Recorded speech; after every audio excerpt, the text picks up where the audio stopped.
Good morning, everyone, or good afternoon, rather. It's 12 noon here on the East Coast.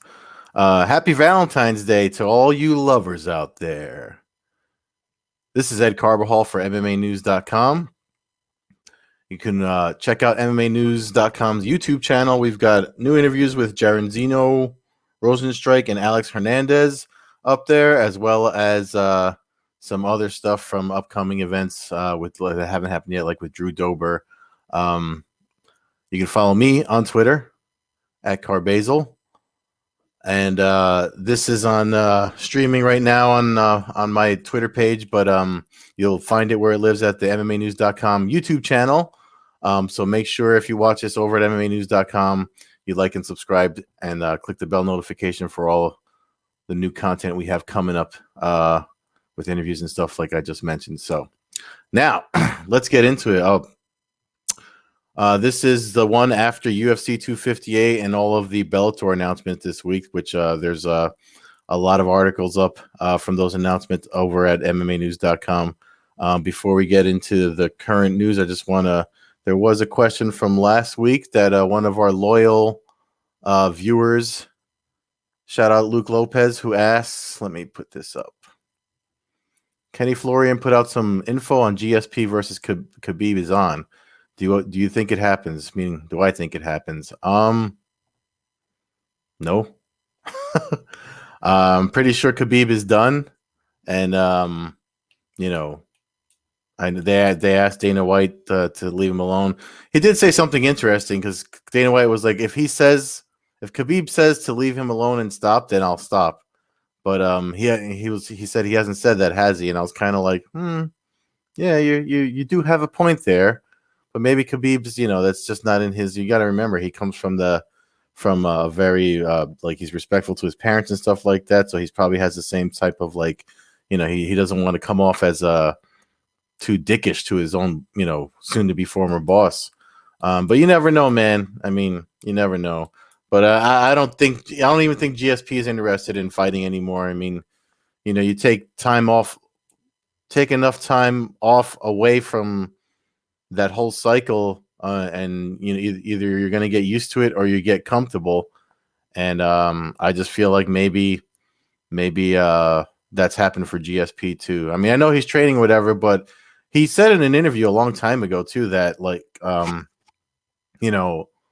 he's always worked out as a martial artist for combat sports. So to stay in shape, he's going to keep doing those things. Just because he doesn't compete anymore, that doesn't mean you stop training, especially if that's the only way you know how to stay in shape. I mean, if not that I'm anywhere near any of the level of these guys, but myself, like, I'm not a fan of going to the gym. Anytime I've jogged or done CrossFit or any of that stuff, I do. It's all like gimnastica natural, and if I do push-ups, it's because I want to be a little more explosive in my chesticles. You know what I mean? So. So that's all I have to say about that question. Thank you, Luke Lopez, loyal viewer, for putting that up. Again, we're trying to make this better. Been doing this for a little while now. Lopez also noticed the quality of the videos a little better here, and hopefully you guys notice all this show business that I got going on, as per ordered by my boss over at MMAnews.com.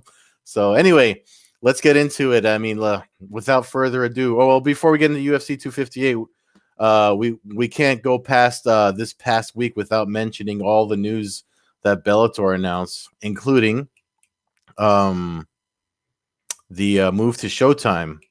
So there's in that announcement, they announced the light heavyweight tournament, which includes mad people with mad knockout power: Yoel Romero, Rumble Johnson, Corey Anderson, obviously their champion, Vadim Nemkov, Ryan Bader, the ACA former light heavyweight champion, whose name I'm not going to try to pronounce because I'll butcher it, but it's the guy that was like the unknown. Trust me, that dude's legit. He held the title over in Russia, where they've been making a lot of killers in MMA lately. So take that with a grain of small salt, or whatever the saying is. Put that in your pipe and smoke it. It's definitely probably the most interesting light heavyweight tournament um, that we've seen in a while. I mean, I think maybe the last time we saw something like this was, and a lot of people like to say that it was always going to Bellator was always going to turn to Strikeforce under Scott Coker, and this move to Showtime and working with Espinosa and stuff. You know, that's probably what it is. What we're seeing, but was Strikeforce bad? That's something we shouldn't mention. You know what I mean? Like, I like Strikeforce. So why not? I mean, if it's and it's especially now's the time to make a move like that. Um, it's part of Showtime, so you can do the online, a la carte subscription. They're gonna do a promotion for 6 months where they cut the price down to $4.99 a month. Um, and if you compare that to like ESPN Plus wants you to sign up and you get all the Disney shit and the Marvel shit and then obviously you get the UFC's some of their stuff without paying extra for it. So I'm saying all that to get to the paying extra. I mean, you're just paying the monthly fee for everything that Showtime has, which is same shit: movies, shows, some sports, boxing, MMA. Looks maybe they'll expand on more live events because Espinosa's title is like president of sports and live events. So maybe some like concert stuff if you're into that. So it's definitely weird how we have to consume this stuff, and people talk about how it's becoming more expensive to be a combat sports fan. It's just becoming more expensive to be a fan of anything because of everyone wants their own streaming, vacuum that everyone has to buy into. So the only thing I do like about it is that when they spoke with Steven Espinosa at the press conference, um, uh, he said something that I always kind of question about. I mean, if you've been following me, before I got to MMAnews.com, I was, I wrote at other websites and stuff. I mean, I do write at a bunch of other websites still, but I came from a boxing site called Front Proof Media, who does a lot of great boxing work, photography and stuff like that. And I was their MMA guy. And one of the conversations we always had to revisit was why are there so many? Why is there like this like beef between MMA fans and boxing fans? I mean, they're both legit like martial arts. I mean, a lot of MMA fighters have boxing coaches. I'm pretty sure I've addressed this on this before. So it shouldn't be there. Espinosa seemed to be on that same wavelength as did Scott Coker, who he's just a fight fan, a martial artist himself. He's got the thing of Bellator kickboxing. He came up through kickboxing. He's done dynamite events in the past where it's like hybrid kickboxing and MMA, and then letting those guys cross over. So I'm hoping the relationship is successful enough that we get to see better crossover fights with boxers and MMA fighters. Like if an MMA fighter crosses over to boxing and they take their L or whatever, usually happens. The boxer also comes back and does a one-off MMA, gets a, so what if they get tapped out?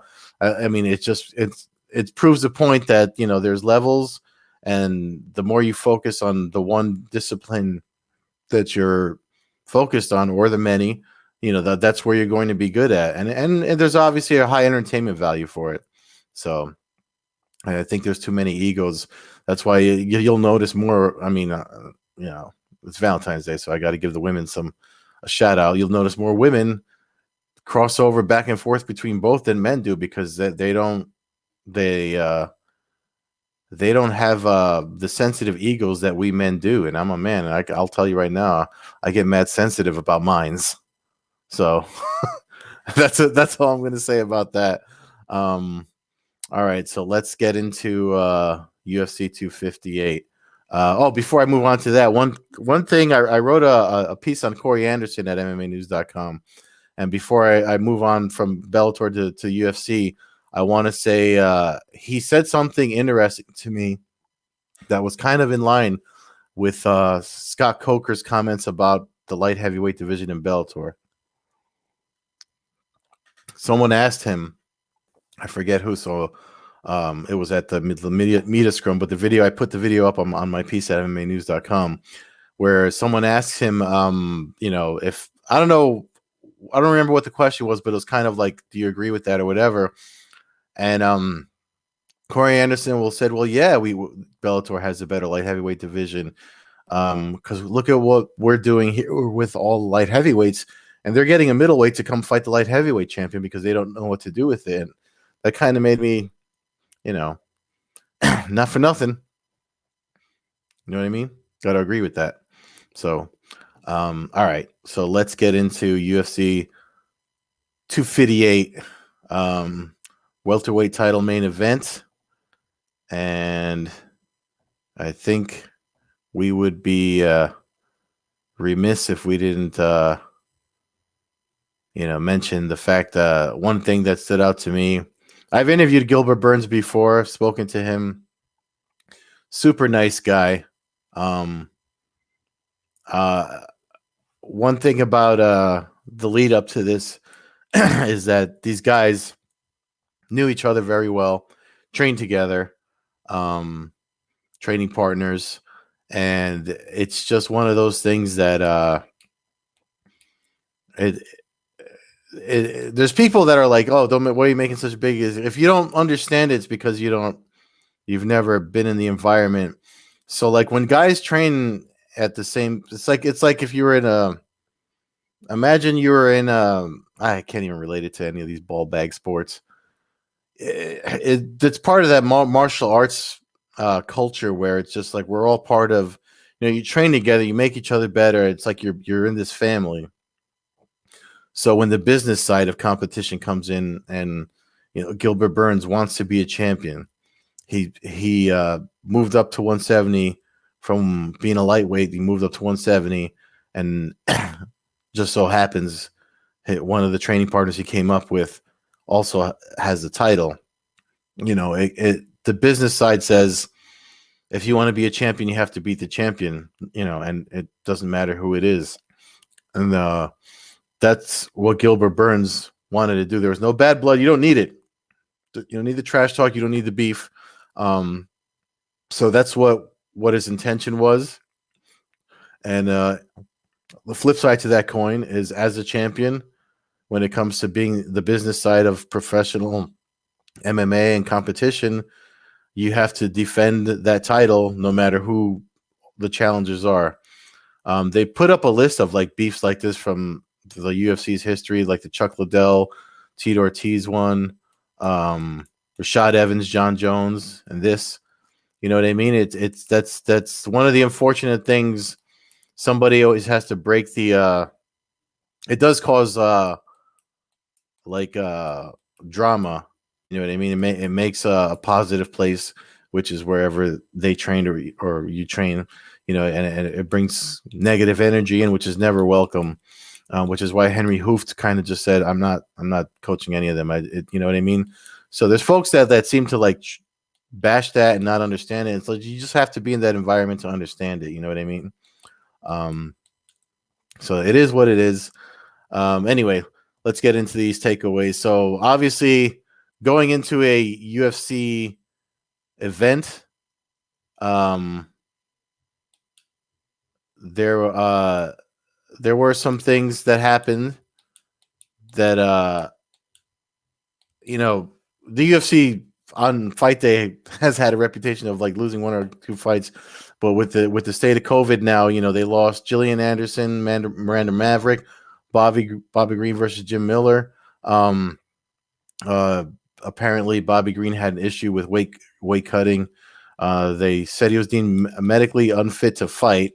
But you got to be more so than ever better safe than sorry. So it sucks to get to all that work and to have a fight canceled last minute. And then the Anderson Maverick fight was canceled because of a COVID related issues. And that was on the UFC has that up on their updates. I had it backlinked here. I guess they decided to remove it in editing, but go to UFC News and you'll see all those updates. There was again, it's become one of my go-to sources when I it's become one of my go-to sources when we lead up to that Friday, Saturday time going to weigh-ins and after weigh-ins, and just because of the way things have been happening lately. It sucks, but You got to do it. You got to, especially if you don't want to be that guy on fight night. What happened? What happened to so and so? That's where you find out. So one of the fights that stood out to me was there was a couple of fights that was there. This was the biggest underdog win of the night. I mean, I had gambling wise, I had a few underdogs picked because that's where you make money. Even we're going to talk about the main event in a minute, but one of the things Dana White said, like if you knew anything about fighting, you see Burns as an underdog, you bet Burns all day. And I mean, that's what I did because, again, I followed the guy. I mean, he's combat jiu-jitsu, and coming up. So I know he's game. He's a game opponent. But one of the fights on the undercard, Anthony Hernandez choked out Rodolfo Vieira. And, going into it, they made it look like Hernandez just showed up to lose, which was, I mean, weird. You know what I mean? Like when you look at the odds, I think he was like plus 3,000, right, to submit Vieira. And that's exactly what he did, which was weird because it looked like at the start of the fight, it looked like it was going to play out exactly as odds makers and everyone had it played out. And let's see if this, I mean, the UFC, when they post these highlights, it's usually like at the worst time, but let's see if we can. Yeah, see, they do it right after the tap, so you don't even get to see the submission. It was a head and arm choke. One thing about that finish that bothered me was that he started winning on the feet after Vieira. Vieira took him down easily, took his back easily. It looked like it was going to be the end in that first round, and then all of a sudden he defended himself really well to the point that I guess with all the sub attempts and being on top, when he scrambled back to his feet and then he started catching Vieira with strikes, he not only did the strikes have Vieira knocked out, he was noticeably fatigued. It might have been because of the concern and stuff, getting scared of almost getting finished through strikes. So it was clear that the success on the feet for Hernandez was the way to go. So as I was watching it, I'm yelling at my TV here, and I'm like, wow, every time he would drop him with strikes afterward, or he would Vieira would go for a shot. I'm sorry, Vieira would go show for one of these desperation shots, a la McGregor Diaz one, and try to get to the fight to the ground where he knows he could capitalize on grappling. But Hernandez, great sprawl, and would start pounding him out. And I forget what were they saying. His corner kept yelling out, "Reset, reset."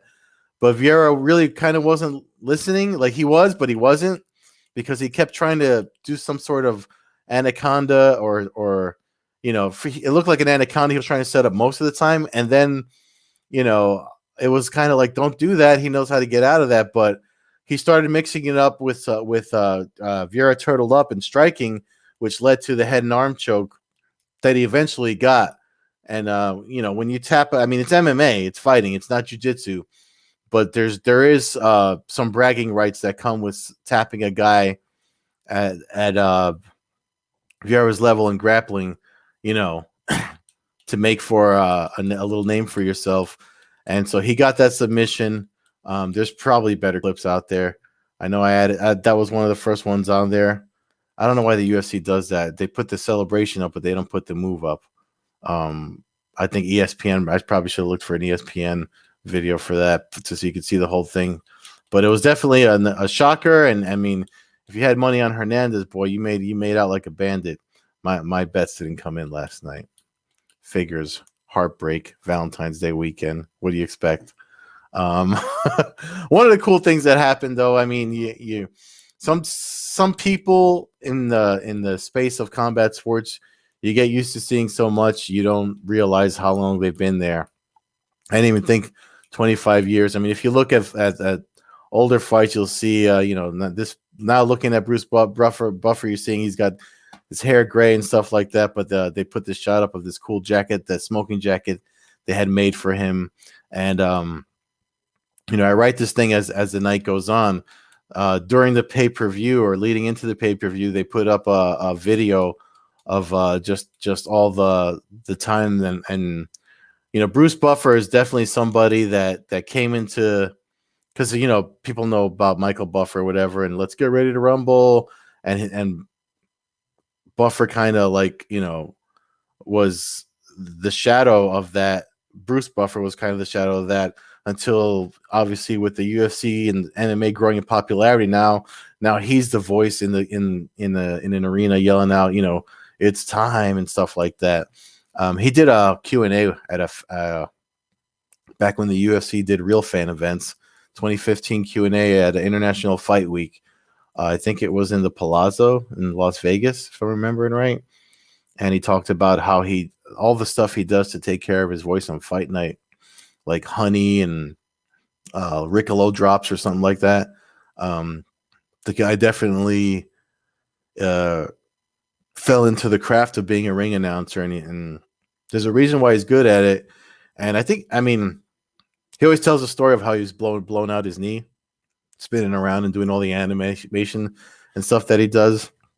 But that's just one of the things Dana White commented on about him in that business was just his dedication to the sport. So shout out to Bruce Buffer for yelling out fighters' names and getting everybody amped up. Sometimes he takes a little long. I'm not gonna lie. Come on, dude. Let's get the fight going. But he's still part of what we love about this sport. And Kelvin Gastelum picking up a W. Man, was that a great fight. I was happy to see Gastelum get back in the win column.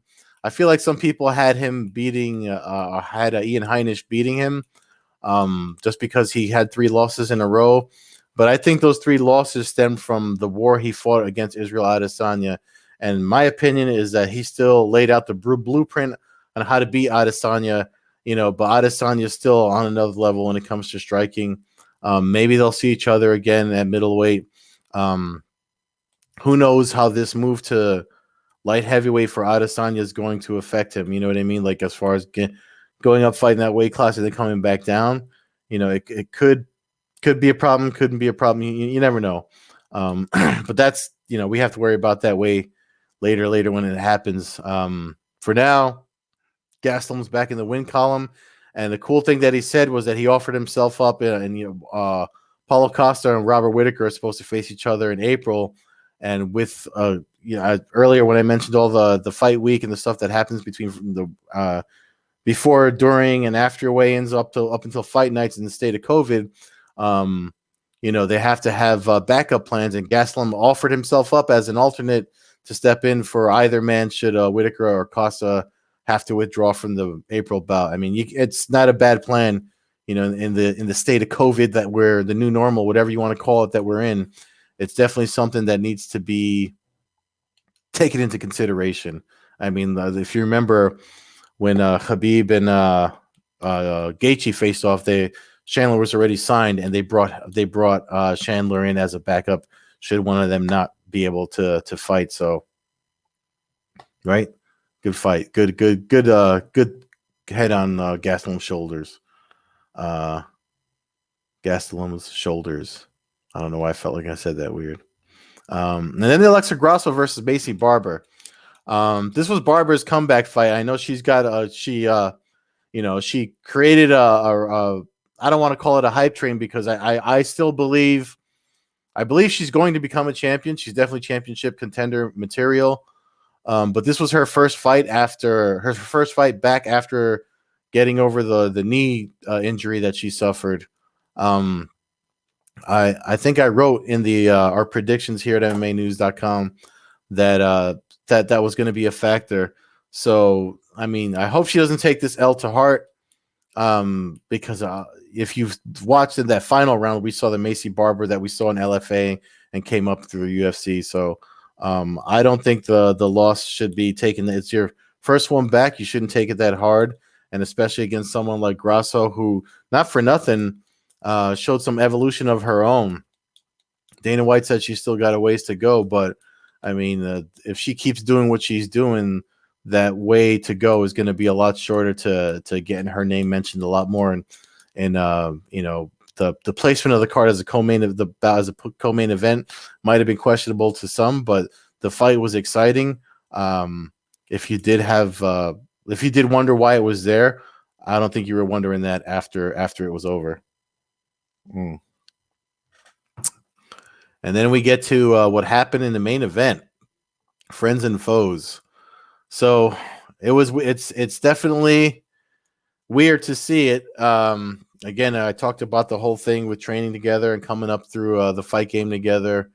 And when you know someone like the few times I've talked to Burns for when he was coming up in fighting, it's one of those things where it's just like you know you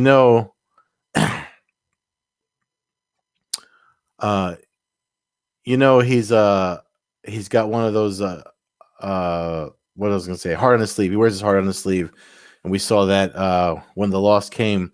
But he did drop Usman in the beginning of the fight, and Usman even said that he's got power in his hands. I mean, it looked like Burns could get it done. I'm wondering if an adrenaline dump did happen. You know what I mean? One of the things that Joe Rogan commented on during the event was that maybe there was an adrenaline dump because it looked like he talked about how Burns was mouth was breathing with his mouth open. And then later in the post-fight press conference, Burns actually said, he compared himself to Cody Garbrandt, like getting overexcited. So maybe that was the case, and that's why he started fading later. It's also a testament to how smart Usman is. Justin Gaethje put up a tweet this morning or late last night after the fight that said, because Usman went over there to train with Elevation and Gaethje and Trevor Whitman and all those guys. And he said in his tweet, he was like, Usman is the one of the rare fighters that gets better as the rounds get higher. So I think we're starting to see that. If you look at his last few fights, you see that. I mean, that the punch, Usman said the punch wobbled him. And he actually kind of admitted that was something Burns was always able to get on them from their history. Again, that's something you know about one another. Burns, if you watch the fight, Burns had a counter left hook that he kept kind of subtly throwing to try to counter when Usman came with the jab, but he switched to southpaw, which you could tell Burns was rehearsing it with the left hand or trying to catch him with the left hand. And I mean, that goes to show, like, I mean, both men are evolved to the point that they're both championship material. But Usman obviously knowing what he knew about his former training partner in Burns, he knew he had to do something different, and they both had to do something different. And it looked like it was working for both of them, but at the end of the day, there's a reason Usman is a champion. I mean, the guy's tough. So it's definitely one of those things that you have to this was rough to watch. This is a gift, so I'm not going to play it. But afterward you could see the emotion in both of them. You have to Nate Diaz did an interview back when the UFC was with Fox Sports where he talked about why is everybody a certain way leading up to a fight. It's because it's two competitors getting ready to do regulated violence against one another. So when you look at the relationship, you have to put your mind in a certain place to do that. You know what I mean? There's people that have tried it and realized they don't have it in them to be. There's a viral video from some years ago of a guy almost winning a fight by knockout, and he felt so bad about it. He taps out. It was a regional pro MMA event, and when he did an interview, he said some people asked him about it afterward, and he was like, I didn't see the reason to hurt someone anymore. So he took the loss because he felt like, so that's someone that doesn't have it in them to make the transformation in their mind to do the thing. We're all capable of it, but not everyone can do it. That's why these professional fighters do what they do. And we sit home and either get entertained by it or whatever. But when you're in that area, and you draw someone else's blood, not everyone can take that, and not everyone can take what these guys have to put. You have to be able to mentally flip a switch, which these guys both did to face one another. And then afterwards, oops, sorry, I hit the camera. So, and then afterwards we saw we saw this. So I'm going a little over on time before I get to the final takeaway.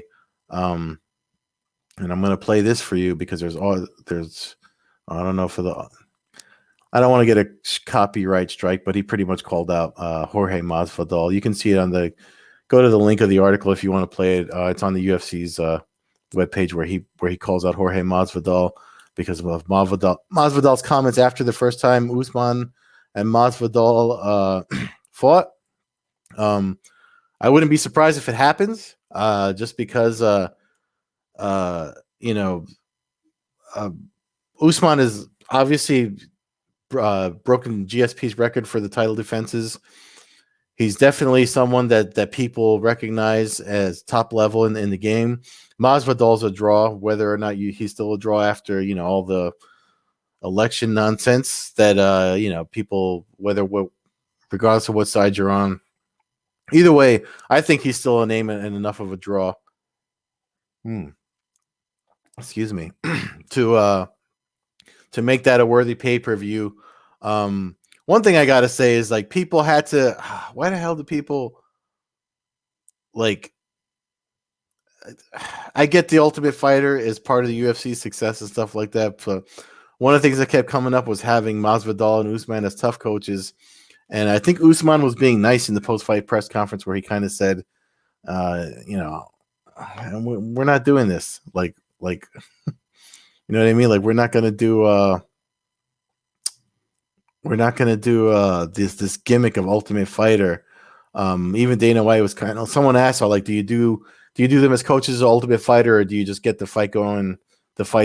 I forget if it was with Usman and Masvidal or Usman Covington, but like you don't need all that drama and getting these guys near each other and almost causing near fight cancellation. You know what I mean? I feel like the Ultimate Fighter was good for while it was happening, when it was happening. But when you had the Contender Series, wouldn't you? I mean, I think the most general MMA fans would rather just see the fights than all the other stuff. That's just my opinion. So don't fault MMA News for that. That's just me and my old head comment opinion. So I wouldn't be surprised if we see that fight get made second quarter, third quarter. Right. I'm trying second quarter, third quarter. Anyway, because it looks like Poirier McGregor 2 is going to happen in the summer. So I wouldn't be surprised if this is like some fall event. I know it's going to be some time before fans can get back to arenas and stuff like that. But, with everything going on in 2021, but we'll see where we are as time goes on. But speaking of time going on, that's time for me. Enjoy your Valentine's Day. Love the one you're with, or get somebody to love you. I have no one, so I'm going to play video games, get drunk, and watch the Vanishing at the Cecil Hotel on Netflix. Thank you so much for those that tune in. Make sure you like and subscribe to the YouTube channel where these videos and the other ones always live. Check out MMAnews.com for that full, if you want to read up on the details of the article or the 7 takeaways that I just went over, as well as the Bellator news. And if you like the stuff I put out stuff elsewhere. You can follow me on Twitter at Carbasil. I'll check you out. Enjoy. Happy Valentine's Day, everyone. That's it. I'm tapping out.